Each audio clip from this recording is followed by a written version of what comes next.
আজ সোমবার, আর সোমবার মানেই বাবা মহাদেবের পুজো।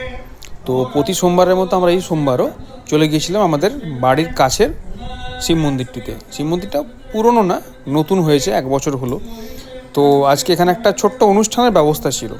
তো প্রচুর মানুষ এসেছিলেন এবং সন্ধ্যারতি হলো প্রথমে। তারপর ছোট ছোট বাচ্চা মেয়েরা তারা নৃত্য পরিবেশন করলো। এবং এটা কিন্তু সাউথের একটা খুব দারুণ একটা ট্র্যাডিশন, যে কোনো অনুষ্ঠান থাকলে মন্দিরে সেখানে কিন্তু ছোট ছোট বাচ্চা মেয়েরা বা বড় মেয়েরাও বা ছেলেরাও তারাও কিন্তু নৃত্য পরিবেশন করে ভগবানের সামনে। এটা সাউথের একটা খুব প্রাচীন ট্র্যাডিশন। আমি বহু সাউথের মন্দিরে আমি ব্যাপারটা দেখেছি এবং এটা কিন্তু আমার খুব ভালো লাগে। এবং আজকে এই যে ছোট ছোট বাচ্চা মেয়েরা তারা যে আজকে নৃত্য প্রদর্শনীটা করলো, সেটাও কিন্তু খুব সুন্দর হয়েছিল এবং পার্সোনালি আমার কিন্তু এটা দারুণ লেগেছে। এবং বিজয়নগরমে আমি প্রথম দেখলাম যে কোনো মন্দিরে এত সুন্দর একটা অনুষ্ঠান। ছোটো ছোটো বাচ্চা মেয়েরা তারা কিন্তু খুব সুন্দরভাবে যে নৃত্য প্রদর্শনীটা করলো, সেটা কিন্তু আমার ভীষণই ভালো লেগেছে।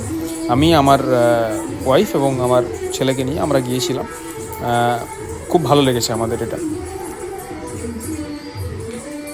ভিডিওটা আপনারা দেখতে থাকুন। ভিডিওটা ভালো লাগলে লাইক, শেয়ার এবং সাবস্ক্রাইব অবশ্যই করবেন এবং কমেন্ট করে জানাবেন ভিডিওটা কেমন লাগলো। আবার আমরা ফিরে আসবো আমাদের পরবর্তী ভিডিও নিয়ে।